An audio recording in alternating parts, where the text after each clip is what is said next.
नमस्कार साथियों, मैं हूं इंजीनियर राहुल मेघवाल। एक बार फिर स्वागत है आप सभी का ज्ञान ज्योति निःशुल्क कोचिंग संस्थान के प्लेटफॉर्म पर। जैसे कि आप सभी को पता है कि आज जैसे कि कुछ दिनों के बाद बीएसटीसी का एग्ज़ाम होने वाला है और आप सभी बीएसटीसी के एग्ज़ाम के लिए मेहनत से अपनी प्रिपरेशन कर रहे हैं। लेकिन जो युवा साथी अब तक प्रिपरेशंस के अंदर थोड़ा सा अपने आप को नर्वस फील कर रहे हैं, तो इस तरह के सवालों को ले चलते हैं और सवालों के अंदर हम बहुत सारे सवालों के आंसर्स निकालेंगे और मुझे पूर्ण विश्वास ही नहीं, उम्मीद है कि 100% उन आंसर को आप ढंग से कर पाएंगे। तो साथी, जितने भी प्लेटफॉर्म से युवा साथी जो जुड़ चुके हैं, आप सबका स्वागत अभिनंदन करता हूं और उम्मीद करता हूं जिस मकसद से आप जुड़े हुए मकसद आपका बना रहे।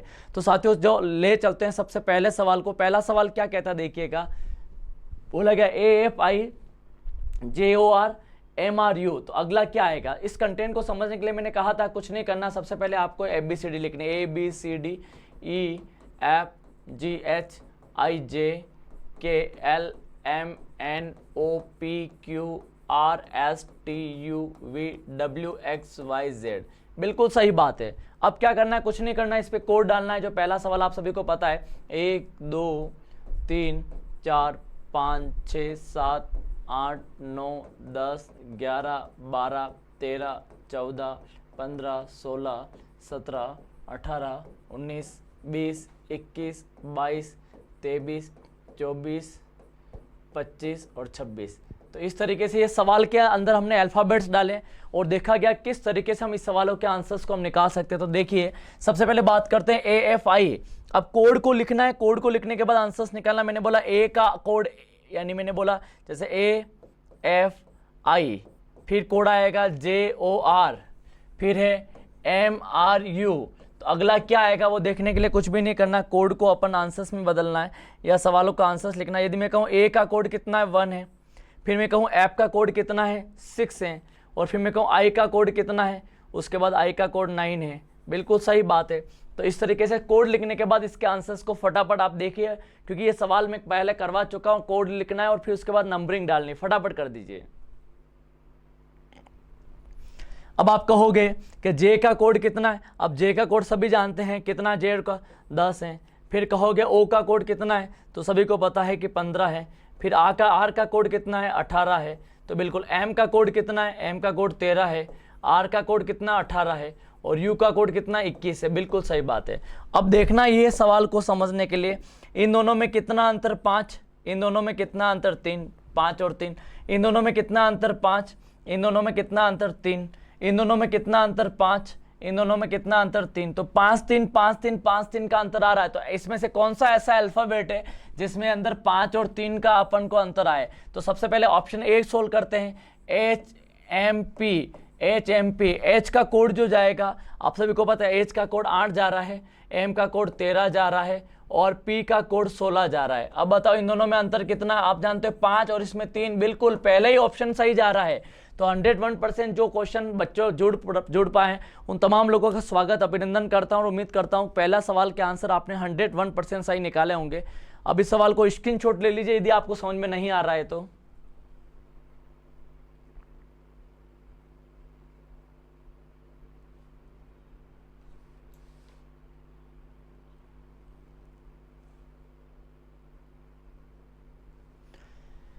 अब देखते हैं अगला सवाल। मैंने कहा अगले सवाल को हम समझते हैं। अगला सवाल क्या कहता है देखिएगा। अगला सवाल ये है कि मान लीजिए कलाकार जिस प्रकार संबंधित है चित्र से, जो कलाकार चित्र से संबंधित है उसी प्रकार सिनेटर किससे संबंधित हैं? जिस तरह के कलाकार चित्र से संबंधित हैं उस तरह से सिनेटर किससे हैं? सिनेटर, तो इसका मतलब न संवैधानिक से नहीं है, कानून से नहीं है, अटॉर्नी से नहीं है, यानी न्यायवादी से नहीं है, तो राजनीतिज्ञ से। बिल्कुल सही बात है। ये आपके मीनिंग पता होना चाहिए। जिस तरह से आपका कलाकार जो होता है वो कौन होता है? चित्र बनाने वाला होता है। तो सीनेटर कौन होता है? एक राजनीतिज्ञ होता है। बिल्कुल सही बात है। तो इस तरीके से इसका आंसर आपने ढंग से निकाला। अगला सवाल आपको यदि मैं कहूँ इन सब में कौन सा सवाल ऐसा है जो भिन्न है, यानी भिन्न की बात करें तो कौन सा सबसे अलग दिख रहा है? तो एक अपना 64 और 36 है, दूसरा हमारा 75 35 है, फिर 57 100 है, फिर 39 61 है। तो देखो तीनों चारों में से कौन सा अलग है? फटाफट इसका आंसर दे दीजिए। देखिए किस तरीके से इसके आंसर्स निकलेंगे। आप देखेंगे सबसे पहले इन दोनों को प्लस करो तो 100 हो रहा है, इन दोनों को भी प्लस करोगे तो भी 100 होगा, इन दोनों को भी प्लस करोगे तो भी 100 हो रहा है। लेकिन इस दोनों को प्लस करोगे तो 100 नहीं होगा, कितना होगा 110 होगा, कितना होगा 110 होगा, बिल्कुल सही बात है। तो 110 इसका मतलब 100 100 100 और ये 110, तो सब में अलग कौन से, दूसरा वाला ऑप्शन बिल्कुल अलग है। और आप इस तरह से आप इसके सवालों के आंसर्स को निकाल सकते हैं जिस तरीके से आप समझना चाह रहे हैं। यदि मैं कहूँ इस सवाल को आगे बढ़ो और मैं कहूँ अगला सवाल क्या होगा, तो अगला सवाल देखिए क्या हो सकता है। अच्छा सवाल आया आपके बीच में और कहा जाए कि इस सवाल के अंदर आयत निकालने, find the value of rectangle. आयत कितने होंगे, आयत का मतलब सबसे इंपॉर्टेंट बात, एक ऐसी आकृति जिसमें आमने सामने की भुजाएं समान हो, एक ऐसी आकृति जिसमें आमने सामने की भुजाएं समान हो, क्या कहलाती, आयत कहलाती। क्या कहलाएगी, आयत।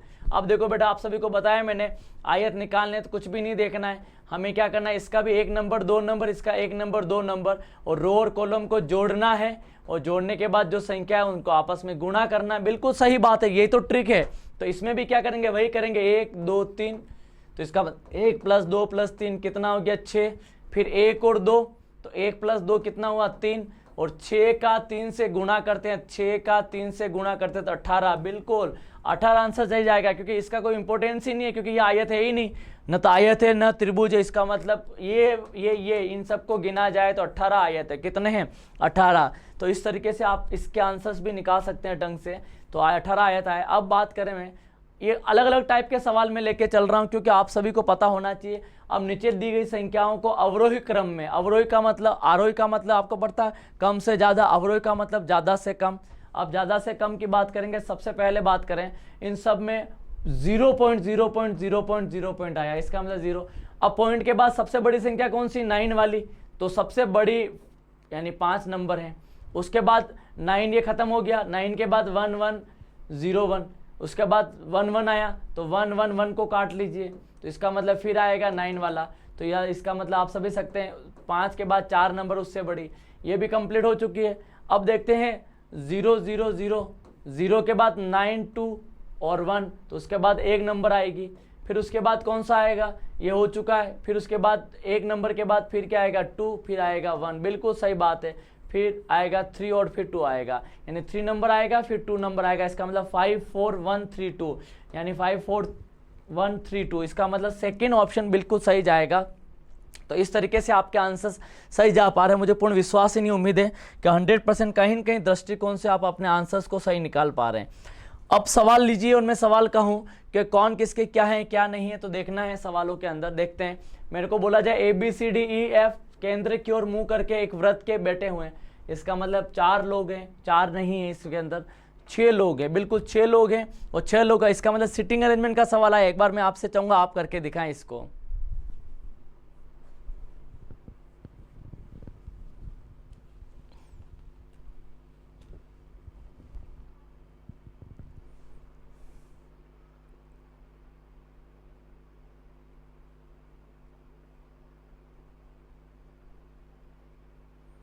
बोला गया डी एफ और बी के बीच में है।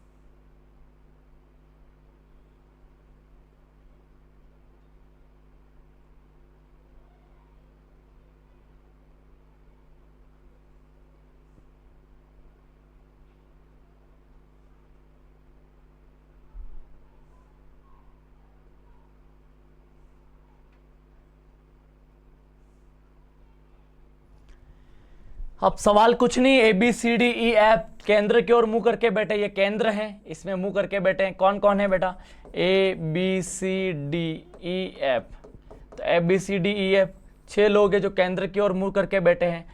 डी जो है F और B के बीच में है, तो F और B के बीच में जो है वो कौन है, D है, बिल्कुल सही बात है। जो D है वो F और B के बीच में है, F और B के बीच में, बिल्कुल सही बात है। तो D है वो F और B के बीच में है। आगे बात करते हैं, जो A D के बाईं ओर, A जो है D के बाईं ओर से कितना है, दूसरा है, बाईं ओर से कौन सा है, दूसरा है। कौन है बेटा, A किसके हैं, D का। इसका मतलब मान लीजिए मैंने बोला D यहाँ है, तो D का पहला बायां और दूसरा बायां कौन है, यहाँ पर A है। अब जो A है D के तो दूसरा बायां है और E के दाईं ओर से दूसरा है, दाईं ओर से दूसरा, यानी E के भी पहला और दूसरा, यानी E यहाँ पर है, बिल्कुल सही बात है। अब आपको इसको कॉन्सेप्ट को समझने की जरूरत नहीं है। क्या बोला वो, ये बोला सबसे पहले जो डी एफ बी के बीच में इसको नहीं ढूंढना है, सबसे पहले बोलना है कि कौन किसके दाएं और कौन किसके बाएं है। तो देखा जाए ए जो है डी के बाएं ओर से दूसरा है, जो ए है वो डी के बाएं ओर से दूसरा है, और जो वापस वो ए है क्योंकि अभी तक और ई के दाईं ओर से दूसरा है, तो ई के दाईं ओर से दायां, ई इधर बैठा है पहला और दूसरा, तो ए डी के तो बाईं बैठा है और ई के दाईं बैठा है दूसरी पर। ठीक है, तो इसका मतलब अब अपन को कोई दिक्कत वाली बात होनी नहीं चाहिए। क्यों? अब अपन को पता 1 2 3 4 5 एक आदमी और यहाँ होगा, पता नहीं कौन होगा कौन नहीं होगा। अब बात करते हैं सवालों की दुनिया में ले चलता हूं। मैं कहता हूं अब जो है डी जो है एफ और बी के बीच में है, डी जो है एफ और बी के बीच में है, तो अपन निकाल सकते हैं। कैसे निकाल सकते हैं? अब आपको मैं क्वेश्चन पूछूंगा, इसके अंदर कैसे इसके सवालों का आंसर निकालना, फटाफट निकालिए एक बार आप इसका।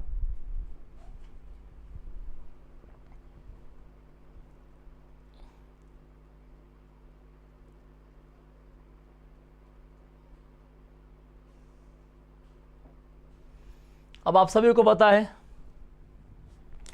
इधर डी जो है एफ और बी के बीच में थी, एफ हो गया, बी आ गया, ये आ गया, सी आ गया।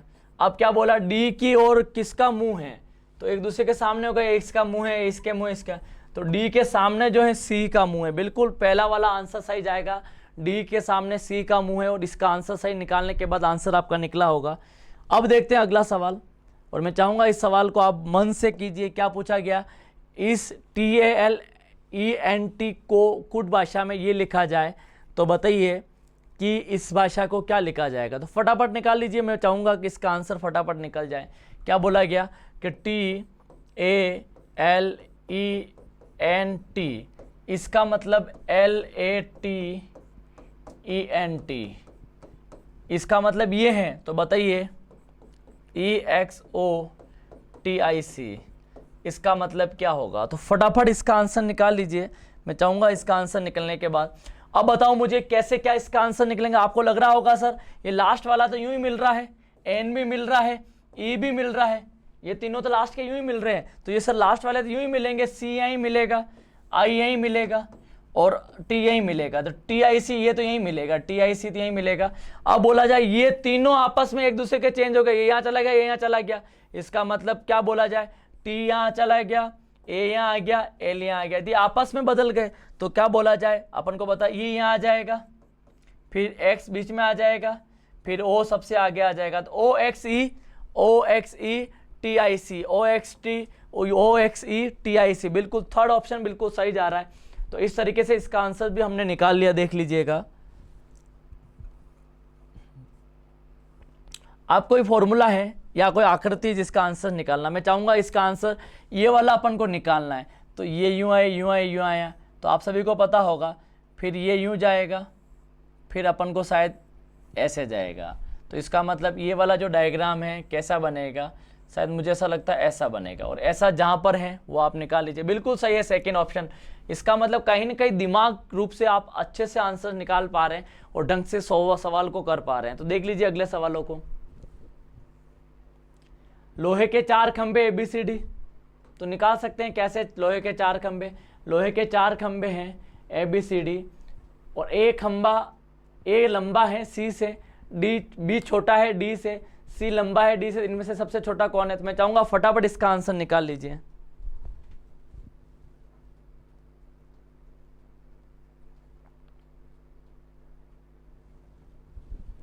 अब आप कहोगे सर कोई बड़ी बात नहीं, लोहे के 4 खंबे हैं ABCD, A लंबा है, A क्या है, लंबा है, किससे है, C से, बिल्कुल सही बात है, A लंबा है C से।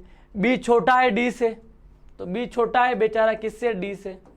फिर बोला जाए C लंबा है D से, तो C लंबा है किससे, D से।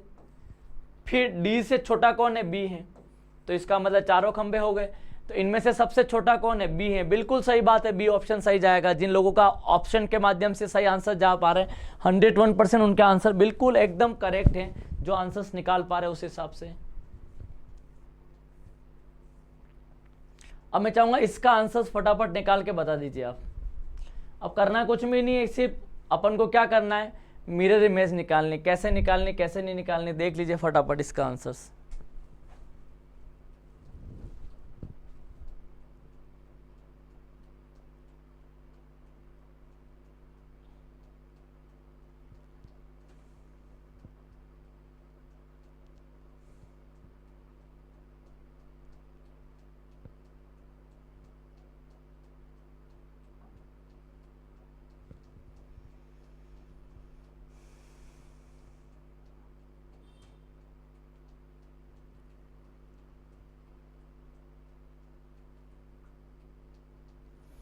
फटाफट इसका आंसर निकाल लीजिए। मान लीजिए इधर अपना ये मिरर इमेज है, इधर वाला मिरर इमेज मान लीजिए इधर। अब इसको मानो तो करिए कैसे, ये मिरर लगा रखा है तो सबसे पहले क्या होगा, अपन सबसे पहले ये अंदर ये बनेगा बिल्कुल, 4 टुकड़े बनेंगे। अब देखना ये इधर है तो ये इधर आएगा, बिल्कुल सही बात है। फिर ये वह खाली रहेगा इसके पास वाला।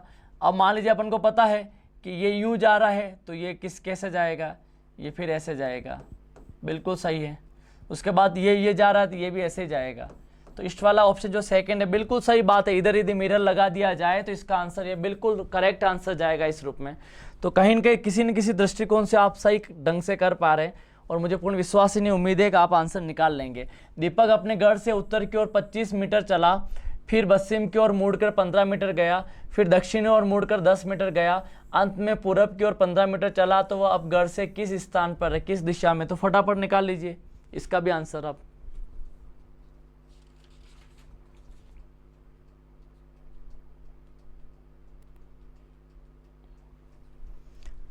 अब कुछ नहीं, मैंने क्या बोला, इस टाइप के सवाल है तो कुछ भी नहीं करना है। जिधर हमारा मुंह है उत्तर होगा, उत्तर का उल्टा दक्षिण होगा, प से पश्चिम होगा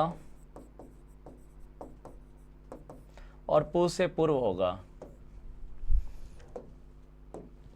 अब करना है क्या, दीपक अपने घर से उत्तर की ओर 25 मीटर चला, तो यहां से यहां गया 25 मीटर गया, फिर पश्चिम की ओर मुड़ा, पश्चिम मतलब इस साइड मुड़ा और पश्चिम की ओर मुड़ा और 15 मीटर चला, तो बिल्कुल सही बात है 15 चल गया।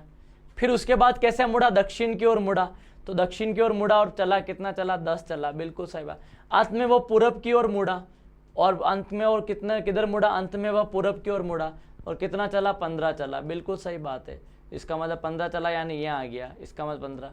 तो वह अपने गढ़ से किस दिशा में, गढ़ से चला यानी गढ़ तो यहाँ था, तो गढ़ से किस दिशा में, गढ़ से इधर देखोगे, गढ़ से दीपक इधर है तो इधर कौन सी दिशा में, बिल्कुल सही बात है उत्तर दिशा में। 101% सही बात है कि वो उत्तर दिशा में होगा, बिल्कुल सही बात है। वापस समझने वाली कोई बात नहीं है। बोला जाए सवाल के अंदर कि दीपक अपने घर से उत्तर की ओर 25 मीटर गया, तो इसका मतलब दीपक अपने घर से उत्तर की ओर 25 गया, फिर इधर मुड़ा, इधर मुड़ा, इधर मुड़ा यहाँ। अब यहाँ से ये घर है, घर से देखना है, ऊपर देखना है तो ऊपर देखना है, तो क्या आंसर जाएगा, उत्तर जाएगा, बिल्कुल सही बात है। अब इसके आंसर्स को फटाफट निकाल के बताइए किस तरीके से इसका आंसर जा पाएगा।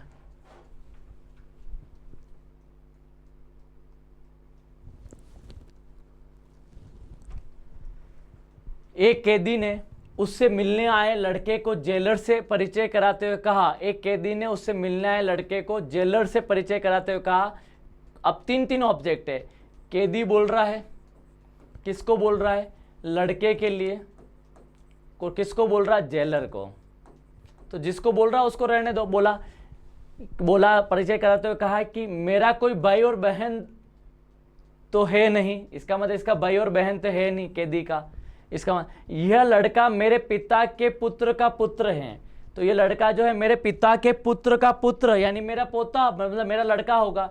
तो इसका मतलब लड़का उसका क्या लगता है, पुत्र लगता है, बिल्कुल सही बात है, बेटा लगेगा। मेरे पिता के पुत्र का पुत्र यानी मैं इकलौती संतान होगा तो मेरे पिता के पुत्र का पुत्र मेरा क्या होगा, पुत्र होगा, सन होगा, बिल्कुल सही बात है। कोई बड़ा टफ सवाल नहीं है। आज थोड़ा सा मैं कह सकता हूँ कि थोड़ा सा ऐसा लग रहा है बच्चों को कि बिल्कुल कुछ दिन के बाद एग्जाम है, हम लंबी क्लासेस भी लेंगे। हाँ, थोड़ा श्वास में नमी आप सभी जानते हैं ऑफलाइन क्लासेस में भी, लेकिन मैं चाहूँगा फिर भी आप नर्वस ना हो, हमेशा अपने आप के डेडिकेशन के साथ पढ़ाई करें और आगे बढ़ें।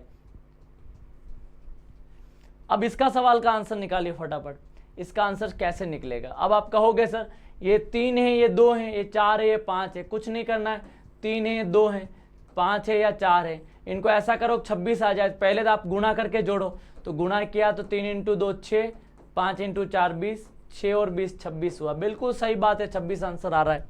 इसका मतलब दोनों संख्या को पहले गुणा किया फिर जोड़ा। अब इसका इससे गुणा करो तो मैं कहूँ 4 × 3 12, 6 × 5 30 और 12 और 30 होता है 42, बिल्कुल सही बात है। अब अगला सवाल वही 5 × 4 20, 7 × 6 42, तो इसका मतलब इसकी मैं बात करूंगा तो 2 और 6, 62 सही जाएगा। बिल्कुल सही बात है, कोई बड़ी बात करनी नहीं। मैंने क्या बोला, इसका इससे गुणा, इसका इससे गुणा, जोड़ दो, इसका इससे गुणा, इसका इससे गुणा, जोड़ दो, इसका इससे गुणा, इसका इससे गुणा, जोड़ दो। तो जोड़ने के बाद जो संख्या आएगी वो बिल्कुल सही तरीके से आंसर्स लेकर आएगी। 101% इसका सही आंसर है। आगे बढ़ते हैं। मैंने बताया था घड़ी में कितनी बार दिन में कितनी बार घड़ी की सुइयां एक दूसरे के विपरीत, विपरीत का मतलब घंटे की सुई इधर है तो मिनट की सुई इधर होगी, तो एक दूसरे के विपरीत। तो मैंने कहा विपरीत यदि मैं 12 घंटे की बात करूंगा तो 12 घंटे के अंदर मैंने कहा था 11 बार होती है, और 24 घंटे की बात करूंगा, 24 घंटे की बात करूंगा तो 22 बार होगी।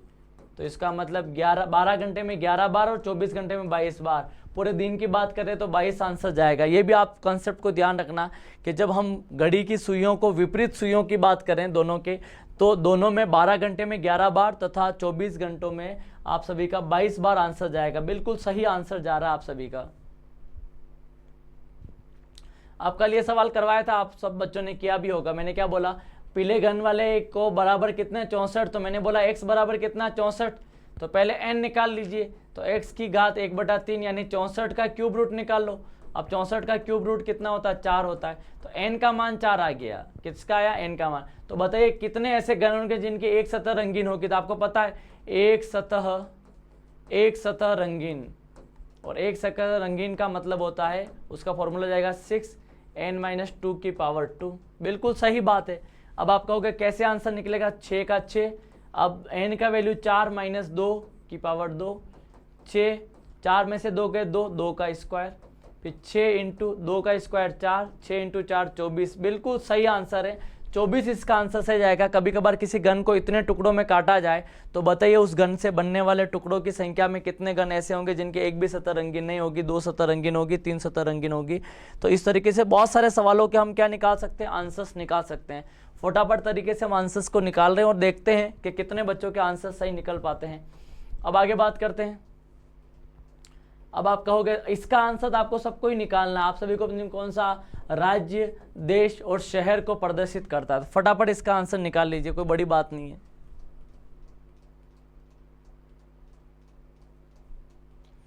अब आप सभी को पता है राज्य मिलकर देश बनता है, लेकिन देश मिलकर शहर नहीं बनता है। तो सभी शहर मिलकर राज्य बनते हैं और सभी राज्य मिलकर देश बनता है। तो बिल्कुल ये थर्ड वाला ऑप्शन बिल्कुल सही जाएगा, 101% बिल्कुल सही जाएगा। तो इस तरीके से इसका आंसर भी आप ढंग से निकाल सकते हैं, और निकाला है आपने बहुत बेहतरीन तरीके से। अब 27 वाला सवाल को देखिएगा। 27 वाला सवाल बहुत अच्छा सवाल है, लेवल का सवाल है। मैंने क्या कहा आपको, 1 से 100 तक संख्या लिखने पर कितने अंक आवश्यकता होगी, 1 से 100 तक। तो देखिए कैसे होगी। सबसे पहले 1 से 9 तक कितनी हुई, 9 ही। बिल्कुल सही बात है, 9 कैसे, 1 2 3 4 5 6 7, 1 से 100 तक की बात की। फिर आपको पता है कि 10 से लगाकर 99 तक, और 10 से लगाकर 99 तक की संख्या की मैं बात करूंगा तो कितनी होगी, फटाफट बता दीजिए। यदि आप सभी को पता है इस बात को लेके, तो आपको पता 10 से लगे 99 तक संख्या की बात करेंगे तो यानी 9 अंक चले गए। तो 9 अंक चले गए तो कितने रहे, 90, और हर एक में 2-2 अंक है। तो इसका मतलब 2 अंक है तो 180 हो गया। तो यहाँ से 180 अंक, यहाँ से 9 अंक। फिर उसके बाद किसकी बात रही, 100 में कितने अंक है, 3। तो बस 9 + 180 + 3, तो इन सबको टोटल करेंगे तो 9 और 3 ये, और फिर 9 192 अंक होंगे। 1 से 100 के बीच में अंकों की संख्या, यानी 11 के 2 अंक होते हैं, 13 के 2 अंक होते हैं, 15 के भी 2 अंक होते हैं। तो इसका मतलब आपको पता है 10 से लगाकर 99 तक 2-2 अंक की। तो इसका मतलब 1 से 9 1-1 अंक की, फिर 10 से लगाकर 99 तक आपको 2-2 अंक की, 100 खाली 3 अंक की। तो ये 1 अंक, फिर 2 अंक, फिर 3 अंक, सबको टोटल 192 हुआ। बिल्कुल सही बात है। तो इस तरीके से आप किसी भी आंसर्स को आप निकाल सकते हैं फटाफट तरीके से।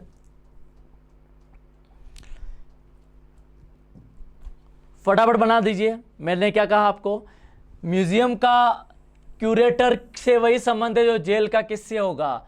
अब म्यूजियम की बात करेंगे तो इसका मतलब म्यूजियम को कौन चलाता है, क्यूरेटर चलाता है। तो जेल को कौन चलाएगा, जेलर चलाएगा। कौन चलाएगा, जेलर। बिल्कुल सही बात है। जो ऑनलाइन क्लासेस के माध्यम से देख पा रहे हैं, बिल्कुल जेलर की बात करें तो 101% उनका आंसर सही है। अब देखिए, अब इसका आंसर फटाफट निकाल लीजिए।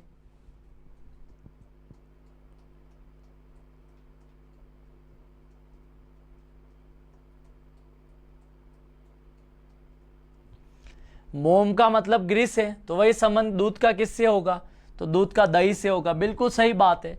इसका मतलब दूध से क्या बनता है, दही बनता है, और मोम से क्या बनता है, ग्रीस बनता है। तो बिल्कुल सही बात है, तो बनने वाली बात है, तो कैसे क्या अच्छे से कर सकते हैं 101%। अब बात करते हैं आगे सवालों में। कोई बड़ी चीज नहीं है, ऐसे छोटे छोटे सवाल आते थे। दवा बीमारी से जिस प्रकार संबंधित है, इसका मतलब दवा बीमारी को खत्म करेगी तो पुस्तक अज्ञानता को खत्म करेगी। बिल्कुल सही बात है, दवा जो है बीमारी को खत्म करेगी। कहते हैं ना, एक अच्छा थिंकर तब बन सकता है जब वो अच्छा पढ़ने वाला हो, किताब को पढ़ने वाला। तो थिंकिंग कब आएगी, जब पढ़ने वाले बंदा होगा वो। अब बताइए मुझे फटाफट इसका आंसर क्या निकलेगा। आप सभी को पता है, फूल जिस प्रकार कली से संबंधित है उस प्रकार पौधा किससे संबंधित है, बीज से संबंधित है। फूल किससे मिलता है, बनता है कली से, तो जो पौधा बनेगा वो किससे बनेगा, बीज से। बिल्कुल सही बात है। इसका आंसर भी आप, ये कोई बड़े सवाल नहीं है, बस ये अपन को देखना है कैसे इसके अंदर आंसर्स को निकाल सकते हैं। अब वही बात वापस आपके बीच में एक सवाल आया है जो आप सभी कर सकते हैं, कैसे इसके अंदर आंसर्स निकाल सकते हैं। अपन को सबसे पहले A to Z लिखना है, A to Z लिखने के बाद फिर अल्फ़ाबेट लिखना है, फिर उसके बाद 1 2 3 डालना है। तो डाल लीजिए फटाफट इसका आंसर में। अब कोई बड़ी बात ही नहीं है, इसका आंसर आप फटाफट निकाल कर मुझे बता दीजिए क्या आंसर जाएगा।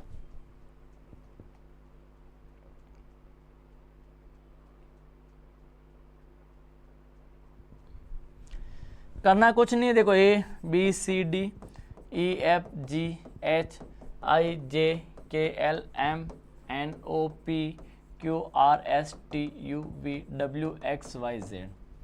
अब देखिए 1 2 3 4 5 6 7 8 9 10 11 12 13 14 15 16 17 18 19 20 21 22 23 24 25 26।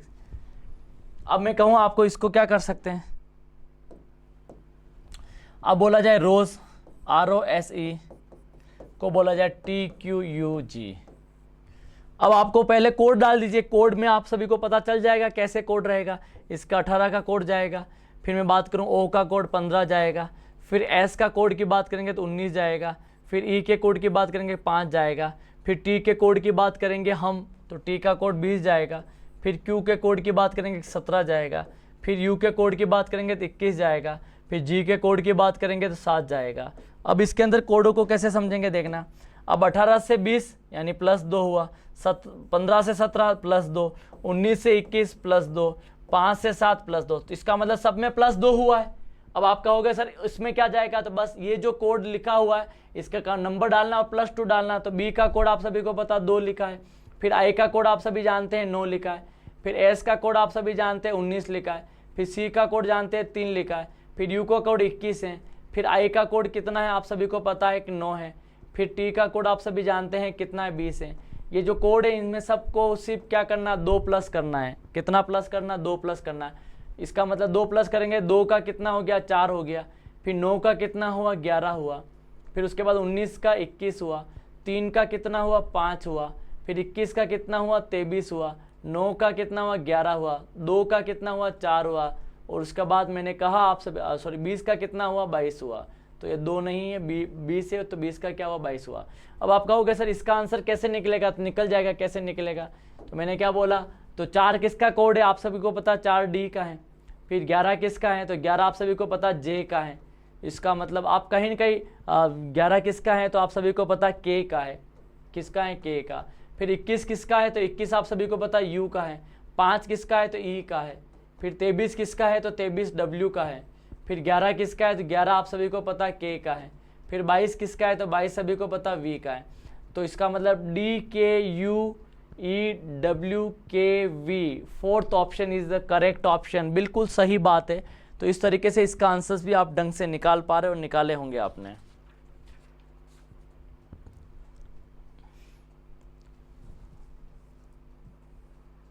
अब इस सवाल को लीजिए और सवाल को मैं बताना चाहूँगा कैसे इसके अंदर होगा। जैसे मैंने बोला, मान लीजिए इसका ABCD 4 हैं, E 5,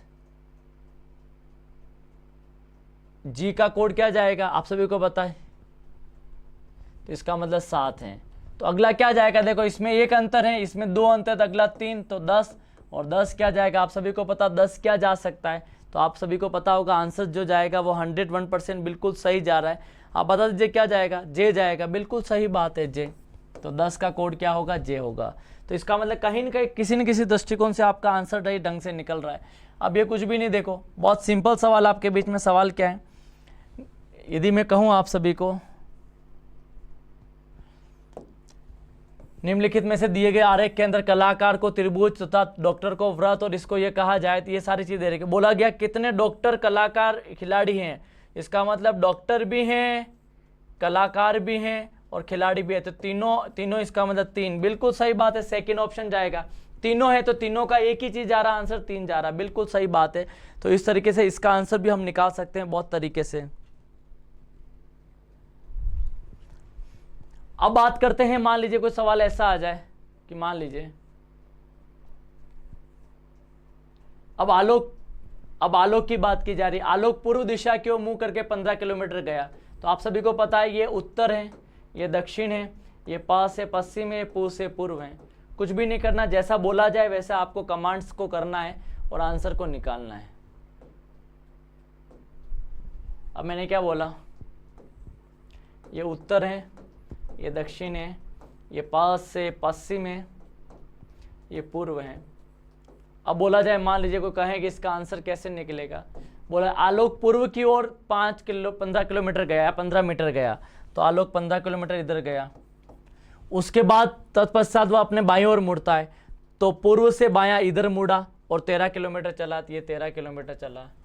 फिर उसके बाद कहा, उसके बाद दाईं ओर मुड़ा। तो इसका मतलब 13 किलोमीटर उत्तर में आ गया। तो दाईं ओर बायां और दायां, तो इधर मुड़ा और 10 मीटर चला।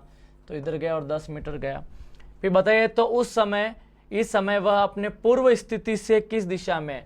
तो पूर्व स्थिति है, इधर देख रहे हो तो इधर क्या, ये उत्तर है, पूर्व है, तो उत्तर पूर्व होगा। तो उत्तर पूर्व को पूर्वोत्तर भी कहते हैं। बिल्कुल सही बात है, बिल्कुल सही बात है। आंसर जो निकाल पा रहे हैं 101% सही है। तो इस तरह के आंसर्स आपके आने चाहिए। फटाफट इसके आंसर्स आप निकाल लीजिए। अब ये लास्ट एंड फाइनल सवाल जो आपके बीच में है, कोई बड़ा सवाल नहीं है।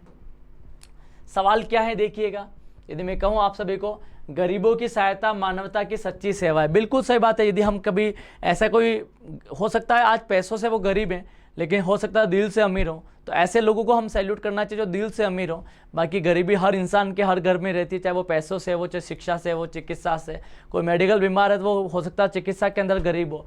तो इसलिए गरीबी का मजाक कभी नहीं उड़ाना चाहिए। तो गरीबों की सहायता करना मानवता की सच्ची सेवा है। अब उसकी पूर्व धारणा दे रही, पूर्व धारणा मतलब ऐसा हो सकता है। तो गरीब व्यक्तियों को दूसरों की मदद की आवश्यकता होती है, बिल्कुल होती है। मतलब वो बहुत पुअर कंडीशन, वो चाहते हैं कि ऐसे कुछ लोग जो हमें हेल्प करें। यदि हम गरीबों की मदद नहीं करेंगे तो हम मनुष्य नहीं कहलाएंगे। बिल्कुल सही बात। हमारा मनुष्य होना मतलब हम जानवर नहीं है, क्योंकि जानवर खुद का पेट भरता है और हम मनुष्य है। इसका मतलब हम गरीबों या ऐसे लोगों को भी हेल्प करते हैं। इसका मतलब दोनों उस पूर्व धारणा, इसका मतलब दोनों अंतर्निहित हैं। तो चौथा ऑप्शन जाएगा। तो बिल्कुल साथियों, जिस तरीके से आपने ऑनलाइन प्लेटफॉर्म के माध्यम से सवाल के आंसर निकालें देखे, मैं आप सभी का धन्यवाद अर्पित करता हूं और उम्मीद करता हूं जिस मकसद से आप यहां हैं वही मकसद बना रहे। एक बार फिर आप सभी का स्वागत। कल भी आपकी फिर मैराथन क्लास चलेगी। थैंक यू सो मच आप सभी का।